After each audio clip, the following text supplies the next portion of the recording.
Alkisah Abu Nawas memenjarakan angin.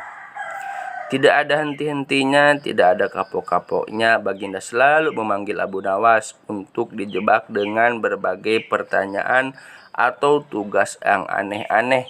Hari ini Abu Nawas juga dipanggil ke istana. Setelah tiba di istana, Baginda Raja menyambut Abu Nawas dengan sebuah senyuman. "Akhir-akhir ini aku sering mendapat gangguan perut," kata tabib pribadiku. "Aku kena serangan angin," kata Baginda Raja memulai pembicaraan.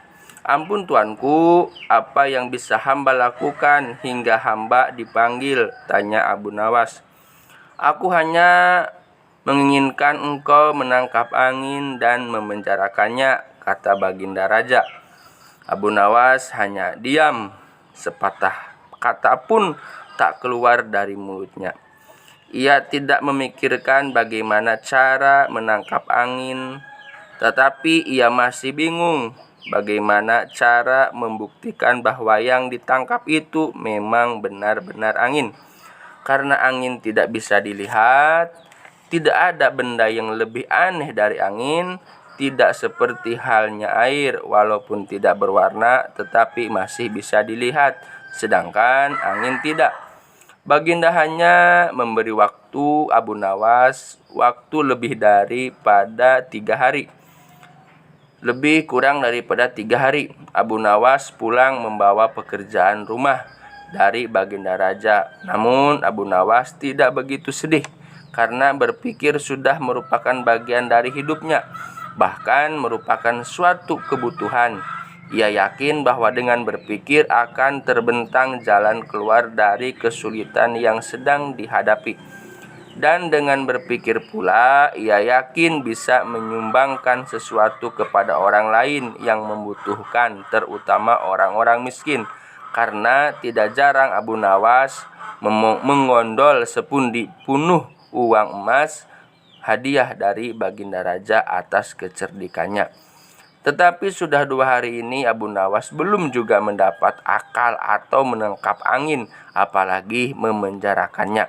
Sedangkan besok adalah hari terakhir yang telah ditetapkan Baginda Raja.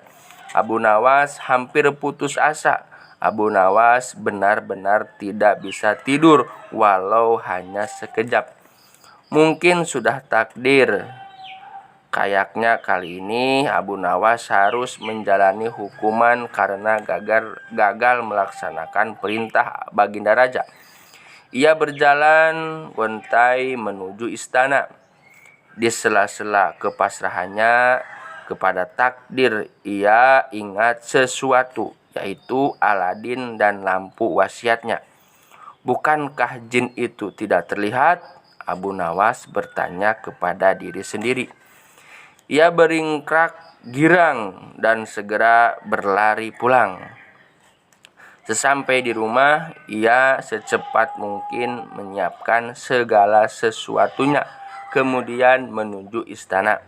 Di pintu gerbang istana, Abu Nawas langsung dipersilahkan masuk oleh para pengawal karena Baginda sedang menunggu kehadirannya. Dengan tidak sabar, Baginda langsung bertanya kepada Abu Nawas. "Sudahkah engkau berhasil memenjarakan angin, wahai Abu Nawas?" "Sudah, Paduka yang mulia," jawab Abu Nawas dengan muka berseri-seri sambil mengeluarkan botol yang sudah disumbat. Kemudian Abu Nawas menyerahkan botol itu.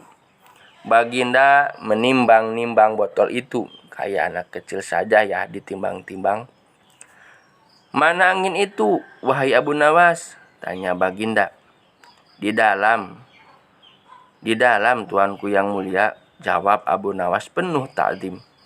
"Aku tak melihat apa-apa," kata Baginda Raja. "Ampun tuanku, memang angin tak bisa dilihat, tetapi bila Paduka ingin tahu angin, tutup botol itu harus dibuka terlebih dahulu," kata Abu Nawas menjelaskan. Setelah tutup botol dibuka, Baginda mencium bau busuk, bau kentut yang begitu menyengat hidung. "Bau apa ini, wahai Abu Nawas?" tanya Baginda marah. "Ampun tuanku yang mulia, tadi hamba buang angin dan hamba masukkan ke dalam botol karena hamba takut angin yang hamba buang itu keluar, maka hamba memenjarakannya dengan cara menyumbat mulut botol, kata Abu Nawas ketakutan. Tetapi Baginda tidak jadi marah karena penjelasan Abu Nawas memang masuk akal. Dan untuk kesekian kalinya Abu Nawas selamat dari jebakan raja. Wah, Abu Nawas ini mantap sekali. Inilah kisah Abu Nawas, semoga kita bisa terhibur. Jangan lupa subscribe, lonceng notifikasinya agar dapat selalu melihat video-video saya. Terima kasih.